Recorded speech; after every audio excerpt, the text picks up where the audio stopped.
नमस्कार। मेरा नाम भाऊ तोरसेकर। आप देख रहे हैं प्रतिवाद। दोस्तों, आज मैं बड़ी अजीब खबर लेकर आया हूं। लेकिन खबर सुनाने से पहले मैं आपको दो गीतों के शब्द बताऊंगा। मैं मराठी हूं, आपको मालूम है। और हमारे मराठी में एक फिल्मी गीत या बहुत पुराना गीत है, 40-50 साल पुराना। देणाऱ्याचे हात हजारो, दुबळी माझी झोळी। इसका मतलब ये है कि देने वाले तो हजारों लाखों हाथ है, मेरा झोला ही कमजोर है, फटा हुआ है। ऐसे उस शब्दों का हिंदी तर्जुमा हो सकता है। और हिंदी में भी उसी तरीके का एक कई गाना मैंने सुना है। देने वाला जब भी देता देता छप्पर फाड़ के। आपने भी सुना होगा, शायद फिल्मी गीत है। देने वाला जब भी देता देता छप्पर फाड़ के। यानी मिलता नहीं, कुछ नहीं, हमने इतने मेहनत की, हमको कुछ मिला नहीं, ऐसे कुछ लोग रोते बैठते। लेकिन अगर ऊपर वाला प्रसन्न हो जाता है तो इतना देता है कि घर में रखना तो छोड़ो, घर में घुसने को जगह नहीं तो छप्पर फाड़ कर भी आते रहता है।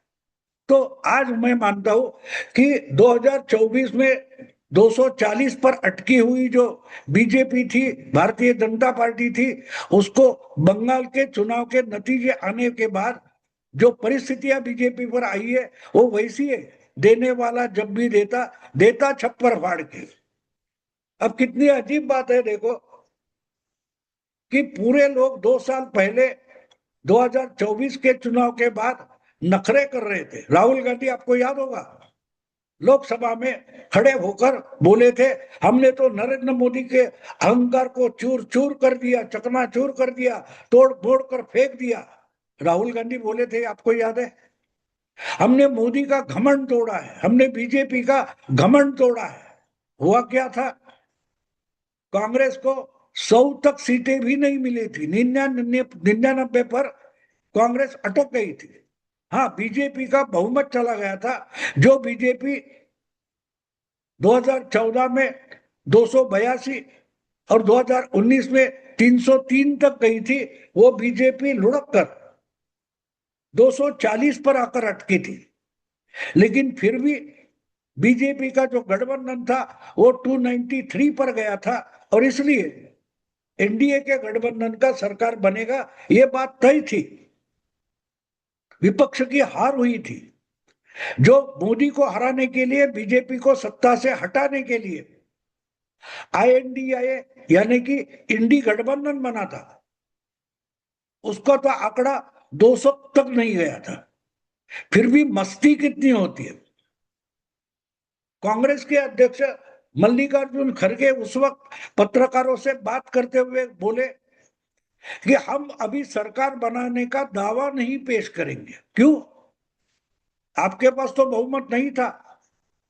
बहुमत 272 होता है, आपके पास तो 100 नहीं थे। यानी बहुमत से कांग्रेस का आंकड़ा 173 से कम था। आप बहुमत से आधे से भी कम था। फिर भी मस्ती देखो, अहंकार देखो, कि हम अभी सरकार बनाने का दावा नहीं पेश करेंगे। उनके गठबंधन में था कौन? अखिलेश, ममता, डीएमके, सब मिलाकर भी 250 पार नहीं कर रहे थे। लेकिन मस्ती इतनी थी कि हम अभी सरकार बनाने का दावा नहीं पेश करेंगे। बहुमत सरकार बनाने का दावा पेश करने के लिए कम से कम आपको सबसे बड़ा गुट होना पड़ता है। बहुमत का आंकड़ा होना जरूरी है। तो सरकार बनी, फिर से तीसरी बार मोदी प्रधानमंत्री बने। लेकिन इनकी अपेक्षा ये थी कि नीतीश कुमार बिहार के और आंध्र के चंद्रबाबू नायडू टूटकर इन गठबंधन के साथ आएंगे, इंडी गठबंधन के साथ, और मोदी सरकार नहीं बना पाएंगे। लेकिन सरकार तो बनी। और बार बार बार बार बीजेपी को दिखाया गया, सताया गया, मजाक उड़ाया गया कि 240 पर अटके। 400 की 400 पार की बात कर रहे थे, लेकिन 240 पर अटके, मजाक उड़ाया गया था। लेकिन ये भूलते हैं कि नरेंद्र मोदी या अमित शाह ये ऐसे धुरंधर है, वो हारी हुई बाजी भी जीत कर दिखा सकते हैं, हारी हुई बाजी जीत कर दिखाते हैं। और इसलिए उन्होंने सरकार बनाई, और सरकार बनाने के लिए जो मीटिंग हुई थी एनडीए की, उसमें सबसे पहले जल्दी जल्दी शपथ ले लो ये बोलने वाले इंसान का नाम बिहार के मुख्यमंत्री नीतीश कुमार का था। तो कहने का मतलब ये है कि इसके बाद बीजेपी ने कमजोर होकर भी, सरकार कमजोर माना गया लेकिन कठोर से कठोर निर्णय करते रहे और उस पर अमल करते रहे, और आज ऐसी सिचुएशन आ गई है कि इनको हराने के सौगंध लेने वाले, उसके लिए मीटिंगें करने वाले, एकजुट करने वाले मानो डरे हुए चूहे या भीगी बिल्ली की तरह तरीके से डर कर कहीं ना कहीं मुंह छुपा रहे। ममता दीदी की बोलती बंद हो गई है। याद है आपको, अभी अभी विधानसभा की चुनाव में 2 महीने पहले ममता दीदी क्या बोल रही थी? उनकी ही अपने चुनाव क्षेत्र भवानीपुर में एक मीटिंग से आधी मीटिंग छोड़कर गुस्से में ममता दीदी निकल गई थी, और उन्होंने कहा था रहेंगे गुलशन तो फूल खिलेंगे, रहेंगे तृणमूल तो फिर मिलेंगे। मानो ममता दीदी ने अपनी ही भविष्यवाणी कर दी थी। उनको गारंटी नहीं थी कि बंगाल चुनाव के बाद तृणमूल पार्टी रहेगी कि नहीं। और आज हम देख रहे हैं कि विधानसभा में बंगाल के जो तृणमूल पार्टी है उसमें से 80% लोग ममता दीदी को छोड़कर गए। यानी बंगाल की विधानसभा में तृणमूल पार्टी अखंड नहीं है, उसके 2 खंड हो गए। लोकसभा में और पार्लियामेंट में ममता दीदी की पार्टी अखंड नहीं रही है, टूट गई है। तो मानो जो पार्टी 4 मई तक थी वो आज नहीं है। रहेंगे तृणमूल तो फिर मिलेंगे, इसलिए शायद अपने ही शब्द याद करके ममता दीदी किसी से मिल नहीं रही है। समझ में नहीं आ रही है ममता दीदी को कि करे तो क्या करे, और उनकी पार्टी टूट गई है। लोकसभा में उनके 22 एमएलए एमपी सभापति से मिले और बोले हमको अलग रिकॉग्निशन चाहिए।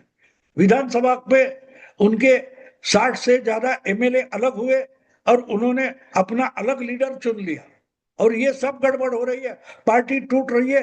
तो ममता की समझ में नहीं आ रही क्या करे। और अकेली ममता की बात नहीं है, उसके साथ साथ कंधे से कंधा मिलाकर चलने वाले और बंगाल की शेरनी बोलने वाले हमारे उद्धव ठाकरे, उनकी भी पार्टी टूट रही है। उनको समझ में नहीं आ रहा है कि करे तो क्या करे। और तीसरी अजीब बात यह है कि विपक्ष के खेमे में इतनी बड़ी टूटन हो रही है, टूट फूट हो रही है, और शांत बैठे हैं तो कौन है? अमित शाह और नरेंद्र मोदी।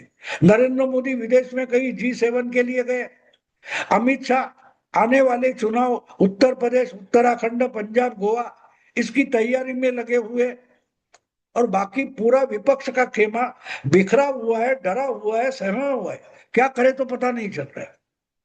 और ऐसे में हर कोई आज विपक्ष में जो 2 साल पहले मोदी सरकार और बीजेपी को खत्म करना चाहते थे, उसमें से बहुत सारे लोग बीजेपी ज्वाइन करना चाहते। 4 मई तक बंगाल में बीजेपी का कोई दिखाई नहीं देगा, ऐसी बात करने वाले तृणमूल के बहुत सारे नेता आज बोल रहे कि हमको ममता को, मोदी को सपोर्ट करना है।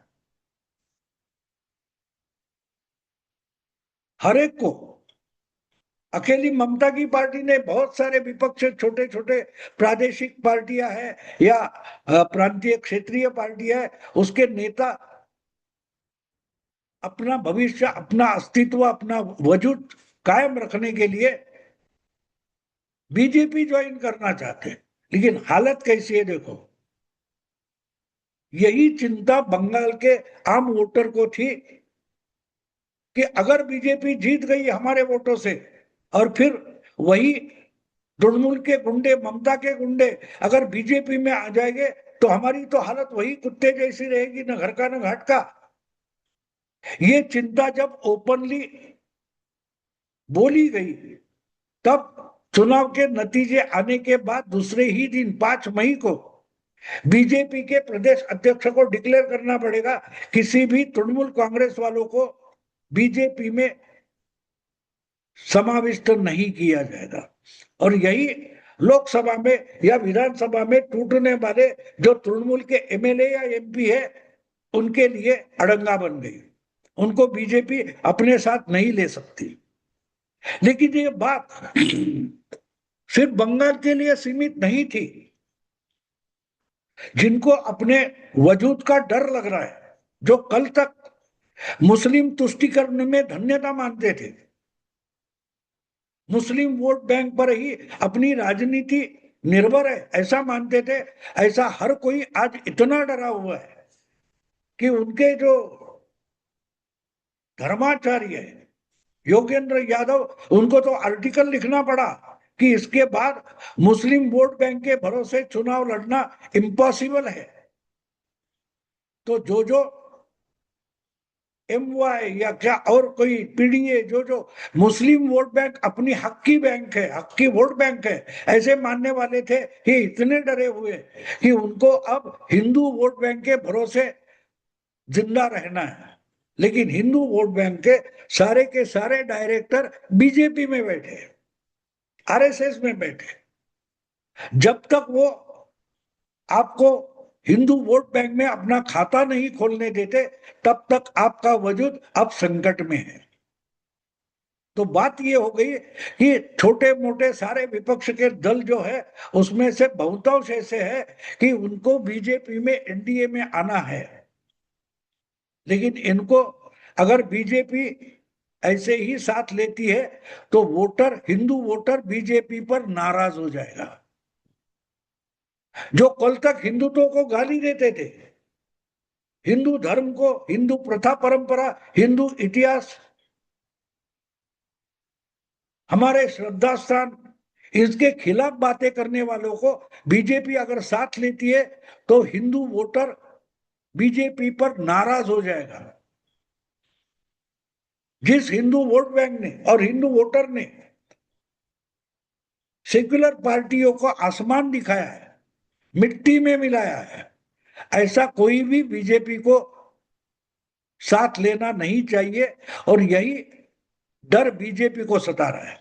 आने को तो सब तैयार है, हर कोई बीजेपी ज्वाइन करना चाहता है। जो कल तक सेक्युलर था, कल तक मुस्लिम तुष्टीकरण की बात कर रहा था, उसको आज हिंदू होना है, बीजेपी वाला होना है। और इसलिए बीजेपी के चाणक्य, मानो अमित शाह हो या और कोई हो, मोदी भी हो सकते हैं, वो परेशान है कि इनको साथ लेना आंकड़े की तरह से फायदा है, लेकिन आने वाले भविष्य के वोट हमारे हाथ से फिसल जाएंगे। ऐसे एंटी हिंदू लीडर्स और पार्टी या उनका साथ अगर बीजेपी लेती है तो भविष्य में बीजेपी का बड़ा नुकसान होगा, क्योंकि बीजेपी के हाथ से हिंदू वोट बैंक फिसल जाएगी।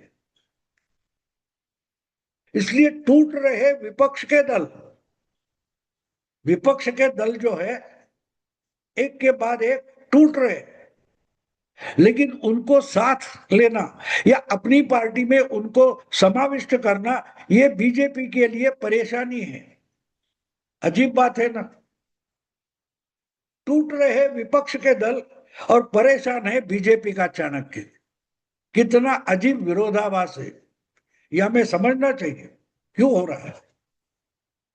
हिंदू जागरण हो रहा है कि हमारी सहनशीलता, हमारा संयम, हमारी सहिष्णुता हमारे खिलाफ हथियार बन गई है, तो वो हटा देना और हिंदुत्व और हमारी श्रद्धा धारदार बना देना, ये हिंदू वोटर ने तय किया है और उससे ही हिंदू वोट बैंक बनी है।